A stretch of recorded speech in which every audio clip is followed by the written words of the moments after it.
Introduction. In August 1920, a young Paramhansa Yogananda, author of Autobiography of a Yogi, set out on the long ocean voyage from his native India to America, bringing with him the ancient teachings of meditation and Kriya Yoga. When asked, "Is your teaching a new religion?" Yogananda replied, "It is a new expression of truths that are eternal." His simple words refer to Sanatan Dharma, the eternal truth which predates all religions.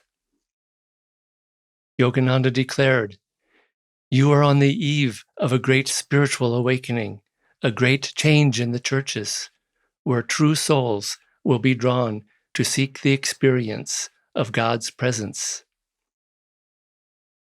Formal religion focuses mainly on outward rituals, dogmas, and rules, and on the false notion that the worshipper can only approach God through the intercession of a priest. Yogananda called such religion, equally common East and West, churchianity. Yogananda's teacher, Swami Sri Yukteswar, explained that the planet has entered into a new age. He wrote that we have exited Kali Yuga, an age of materialism and outward form. Only recently has the planet moved into Dwapara Yuga, an age of energy, growing awareness, and fluidity. Modern science has shown that matter is energy. Every significant invention of the 20th century is based on the new energy awareness, from telegraphs, telephones, and radios, to countless electronic technologies and gadgets that have fundamentally changed people's lives. A new understanding is similarly growing in spirituality and religion. Many people now question the purpose of outward forms and rituals. They seek instead the direct inner experience of higher truth. Yogananda dedicated his life to showing how to have that direct personal experience. Essential to his mission was introducing the ancient teachings of Kriya Yoga and writing fresh interpretations of two of the great world scriptures, the Bhagavad Gita and the Bible. Kriya Yoga, which I will often refer to as Kriya, is more than a technique.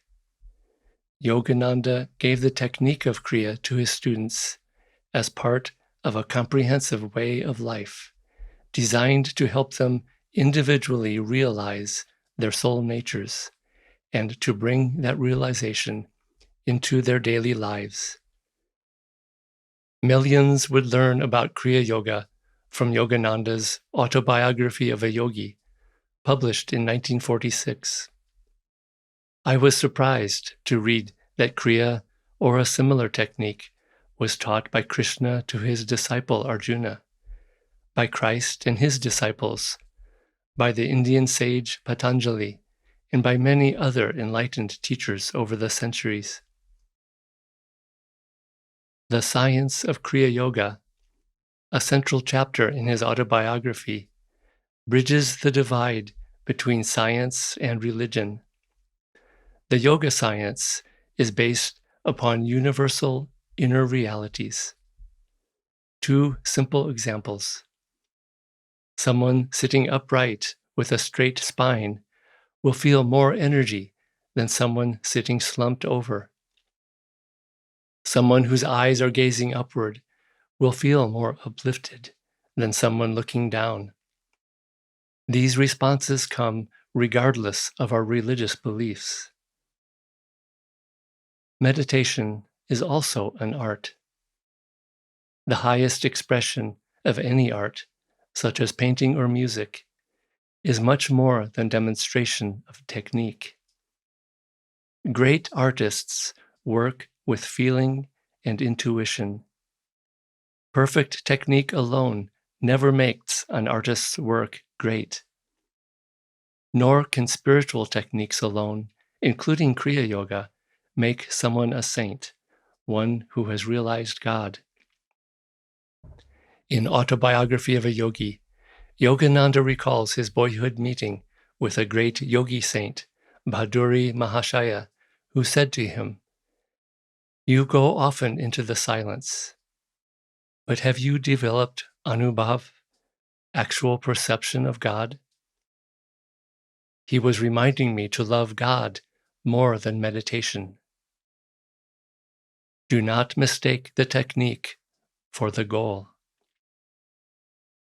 The saints of all traditions are living canvases demonstrating the highest human art and science. Paramhansa Yogananda predicted a bright future for humanity, a future with a unitive understanding of the shared reality that connects us all. That understanding will lead to fulfilling Yogananda's broader mission, to inspire the nations to forsake suicidal wars, race hatreds, religious sectarianism, and the boomerang evils of materialism. He commissioned a direct disciple, Swami Kriyananda, with showing how his teachings could shed light on every aspect of human existence. The monastic name Kriyananda is unusual in the Indian tradition.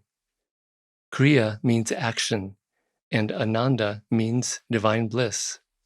Thus, Kriyananda means one who strives to realize the bliss of his nature through right action, including the practices of Kriya Yoga. Swami Kriyananda dedicated his life to showing how to apply the teachings of Sanatana Dharma and the practices of Kriya Yoga to every aspect of life. The Ananda communities he founded are living laboratories of this practical science and art. They are proof that a spiritual life can create bonds of harmony and cooperation between souls from all religious, cultural, and national backgrounds. This book is the fruit of more than 40 years of personal experience of the Kriya path and teachings, most of which have been devoted to sharing them with others. Whether you are already a practitioner of Kriya Yoga or wish to learn more about Kriya, I hope this book will give you a better understanding of its depth and breadth. If you follow another spiritual practice, I believe the universal principles of Kriya can help shed light on your path.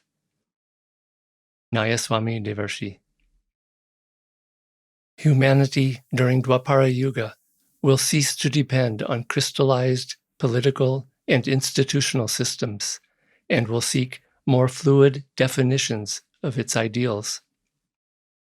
In the past 3 centuries, we have seen the wane of organized religion, of churchianity, as Yogananda called it, and an increasing affirmation of the inner spirit of religion. Religion used to be identified with church affiliation and formal statements of belief. Now it is becoming identified with inner self-realization and with a less structured, more informal fellowship of truth seekers with one another. Swami Kriyananda.